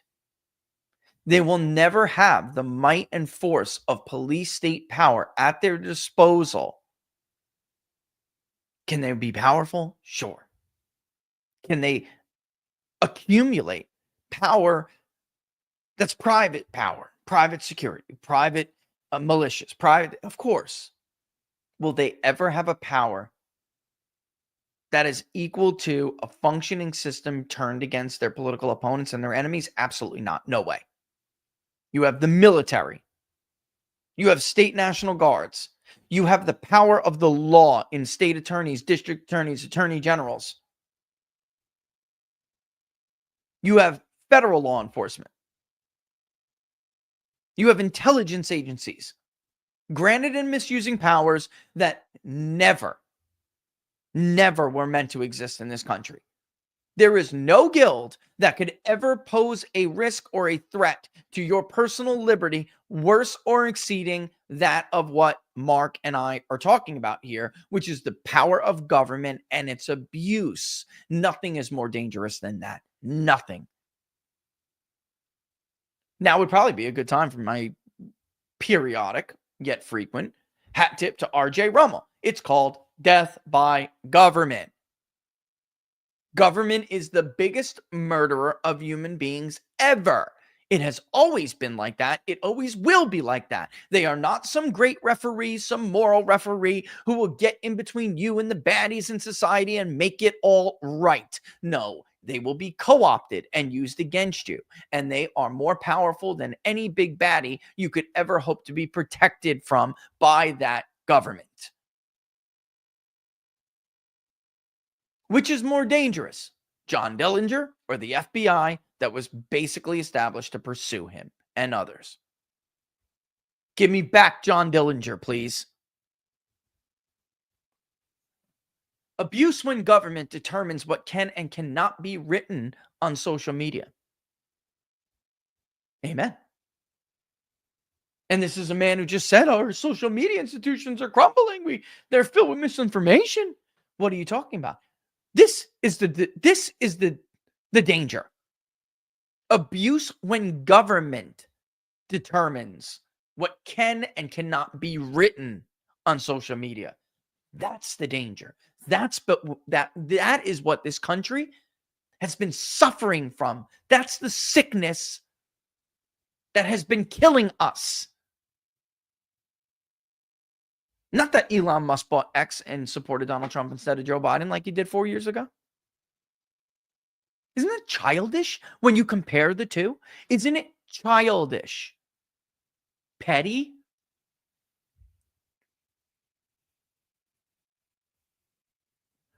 Abuse when government gives jobs and money to political friends instead of those most qualified.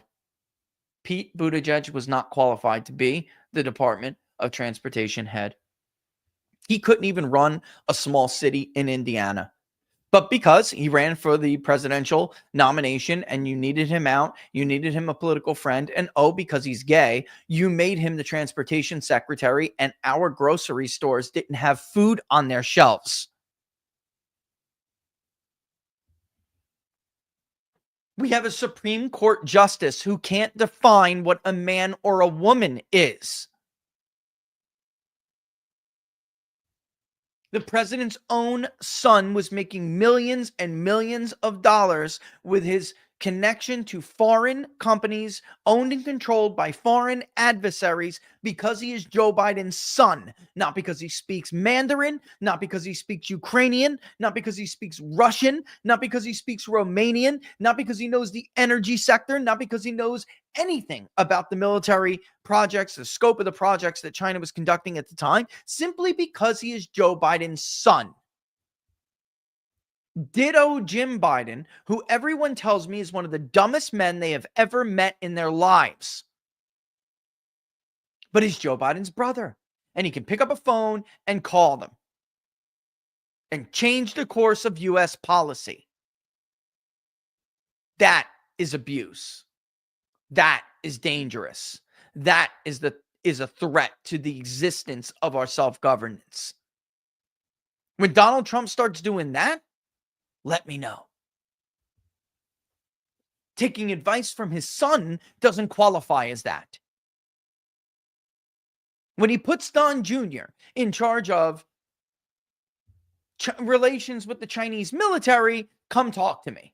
When he goes to shake hands and people in Greenland, not the same thing. Feel me? And the Trump family's not profiting from it. In fact, Donald Trump doesn't even take his paycheck. He's not doing it again. He donates his paycheck. Abuse when political opponents are arrested and charged at the urging of the president. Everybody knows that Fat Fannie Willis and Fat Alvin Bragg and Stupid Jack Smith, everybody knows that the White House directed these prosecutions. You do not leave your job as what is essentially the number 3 or 4, depending on the structure, guy in the Department of Justice to go work for a district attorney in Manhattan. That is not a lateral career move, folks, let alone an advancing of one. That is like a priest taking a job as an altar boy. That is a backward career move. You don't do it unless the president told you to do it. You don't do it unless the president directed that political prosecution of his opponent. Abuse when the laws are not endorsed and border left open for political reasons. The human price is unimaginable. I have always hated, loathed, whatever the word is, those who tried, who were for open borders and called anyone who wasn't, xenophobic or racist. I have always hated how they took and pretended to claimed to take the moral high ground when they are the ones responsible for young girls being sexually assaulted, killed, abused in many, many other ways. We worked, Laura and I, with an entire, and one of them we had on the show, by the way, with an entire network of these private organizations, because there is no government one, sadly, that deal with the victims of human trafficking. Have you ever talked to an HPIC officer who worked a case and found a body floating in the swamp because the family didn't have the money? The family did have the money in that case. It's just that when the coyotes got her over the border, they doubled it. Common practice. Well, they didn't have double. So they gangbanged her and threw her in the swamp. Don't you dare take the moral high ground with me.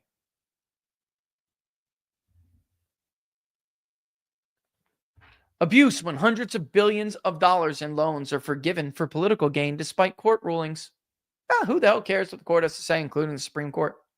I need votes.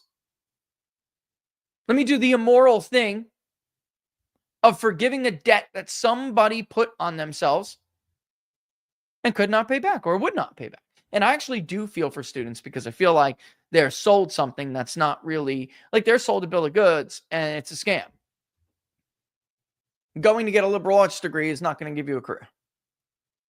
Matter of fact, going to get lots of degrees, whether they're BS or, Bachelor of Arts, BAs or Bachelor of Arts. I mean, even advanced degrees, which further cost oodles and oodles of dollars, does not guarantee you a job in the United States of America because the president's son and his friends may take it from you, even though they're less qualified.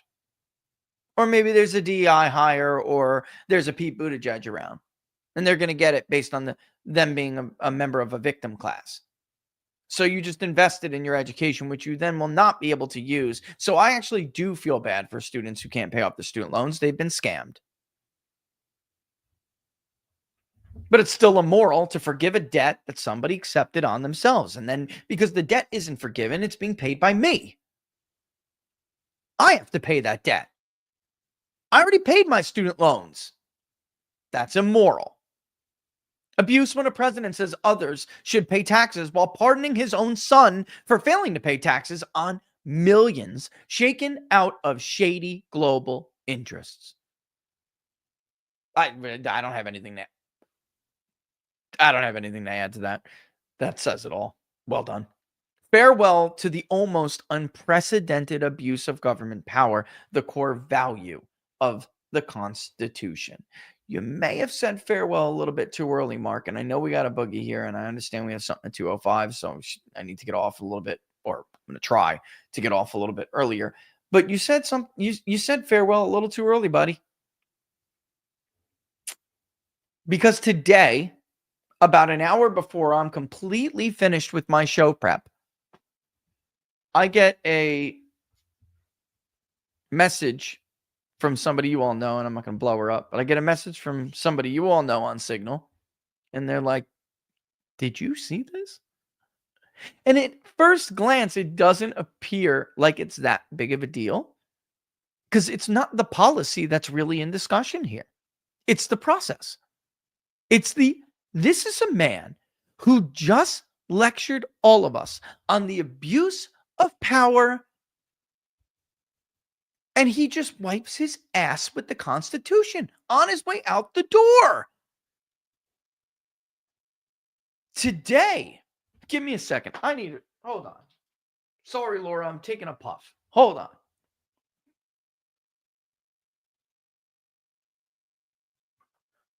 Forget about what the amendment is and what it does. We could talk about it in a second. I can read something about it if you want. We can actually click on a link that's in there from the fact checkers of this post, but that's not really the issue. The issue is, who the hell do you think you are? Or should I more appropriately say, or more accurately say, who the hell does your 22-year-old ass think you are? Because that's what's going on here. You have a bunch of young, fanatic liberals pumped out by the ivory tower, by the indoctrination machine that is higher education, thinking that they have the authority to do whatever they want, all the while they abuse a senile old man, because that's what they're doing, taking advantage of a senile old man to destroy our Constitution, all the way on to the very last hour, the very last minute, the very last second before they are kicked out of the door, because that's what happened. The American people kicked their asses out. Today, I'm affirming, and don't think for a second he wrote this. Joe Biden can't even write his own name right now. All right? He's X-marking the spot executive orders. They wrote this. Today, I'm affirming what I have long believed and what 3/4 of the states have ratified. False statement right off the bat. And he hasn't long believed anything. This is a guy who fought for segregation and public busing. What are you talking about? One day you're protesting for Nelson Mandela and being thrown in jail. The next day you're trying to keep little black kids off the school bus. Joe Biden is one of the biggest scams in our political history, folks. The 28th Amendment is the law of the land. Oh, thank you, Le Fuhrer. Le Fuhrer has spoken, guaranteeing all Americans equal rights and protections under the law, regardless of their sex. This is something that was hijacked by the trans movement. Again, we can get into what the Equal Rights Amendment is, but he doesn't have the authority to all of a sudden decree that it is the law of the land, because what he says in his first statement is absolutely false. 3/4 of the states have ratified. Depends on what your definition of ratified is. Depends on what your definition is, because this was not ratified in time. Some states, first of all, I'm not even sure they met the magic number, but it doesn't matter anyway, because some of the states that did ratify it did so after the deadline. You don't get to just decide, oh, you know what? I don't feel like waiting for the states, or I'm not going to recognize that deadline like every other amendment had to be subjected to. I'm just going to do it. Because Joe Biden is senile and I am the, you know what, and I can do whatever I want. What's next? 72 hours, folks. 72 hours. What is next? My God. And he goes on to say, I've supported the Equal Rights Amendment for more than 50 years and have long been clear that no one should be discriminated against based on their sex. We must affirm and protect women's full equality once and for all. And by the way, Molly Hemingway, right here, sir, this is not how the Constitution works. Dementia is not a magic ticket to become a dictator that asserts a constitutional amendment into existence. What the hell is going on here? Underneath, Twitter puts all of several things that I just said, including the fact that you don't even get to that number unless you count states that missed the deadline, including a tutorial on how an amendment is ratified. Like, immediately somebody's got to sue on this. You don't get to just declare a constitutional amendment into existence. This is crazy.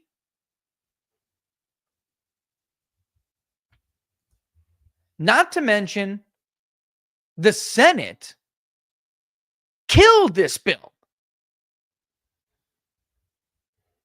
My God.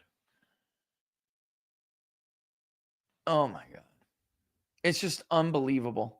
Same thing with the issue Mark was talking about with student loans. You don't get to just declare something because you don't like how the process ended up for you. That's abuse of power. It's crazy. This is so nuts. And by the way, this amendment has been around since the 70s in some way, shape, or form. And it is really packed in. First, it was a way to try to like pack abortion into law.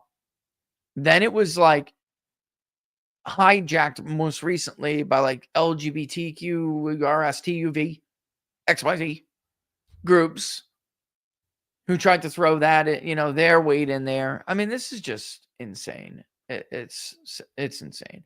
But Douglas Johnson, the director of the ERA project of the National Right to Life Committee, said the ERA was dead back in last February 28, when the U.S. Court of Appeals for the District of Columbia rejected a case from Illinois and Nevada, arguing that the amendment should be ratified.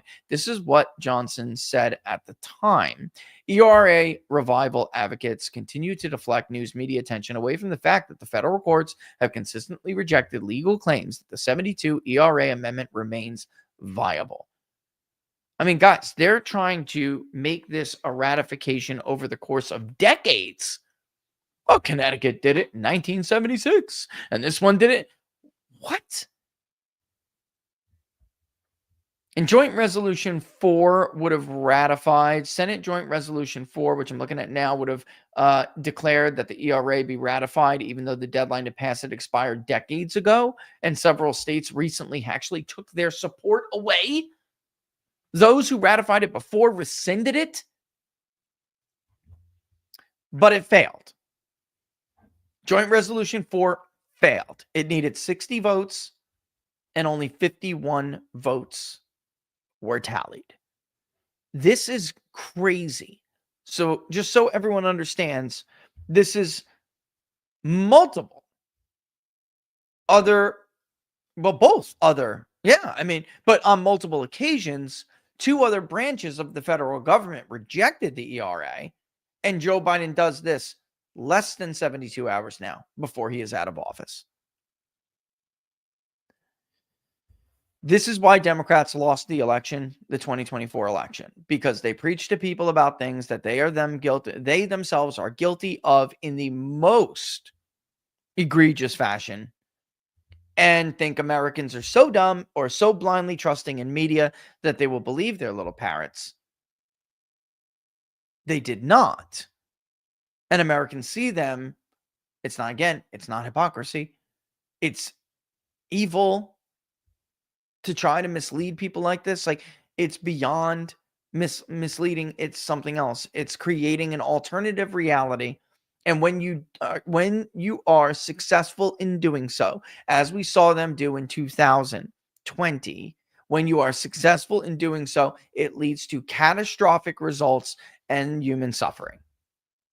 And when you just repeatedly attempt to do that, whether you acknowledge that that is in fact the end result or not, if you repeatedly do that, you are in fact crossing into like evil territory. Sorry, but you just don't care. Your ideology matters more than anyone else's condition and state of their existence.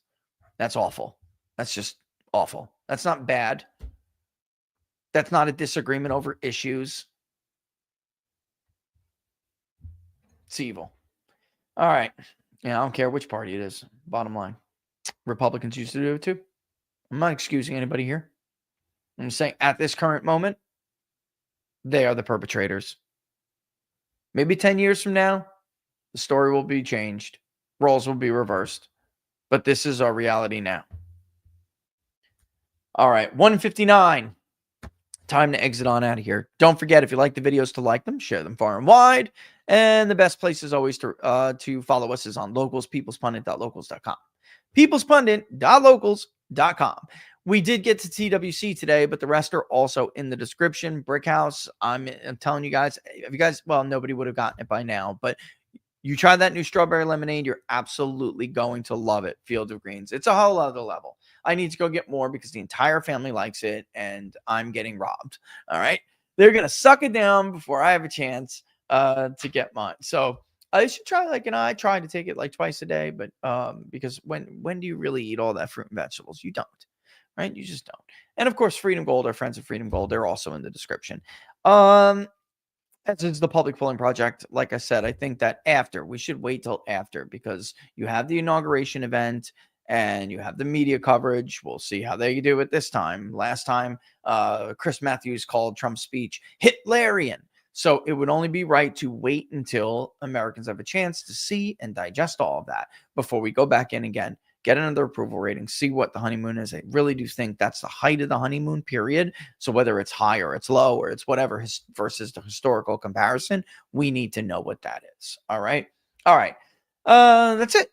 If I missed anything, I'll throw it on locals, as you guys always know. And until then, have a great weekend. Have a safe weekend. There is book club this weekend. There is book club. For those who don't know, I took it.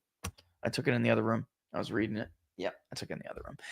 It's Nations and Identities. You can always go to the locals and find it out. But 3 p.m. Eastern Standard Time. We did not make it up because, one, somebody was waiting for their book and was like, how much am I going to miss? And then 2, we had 2 regulars who couldn't come on Monday. So instead, we will just do it Sunday. No last minute stuff with the kids. They're back to school. We're in the swing of things. Be prepared for it. And we'll see you then. We're going to finish the introduction. And then we're going to read into Hobbes, the Leviathan. All right. That's for locals and members of YouTube. YouTubers, just keep your eyes in the community section, and you'll see when I put the Zoom information up for that. All right. In the meantime, thanks for watching. As always, folks, be safe, be chill. I'll see you most of you on Sunday. All the best and deuces. John. Couldn't find anybody better than John. What a downgrade.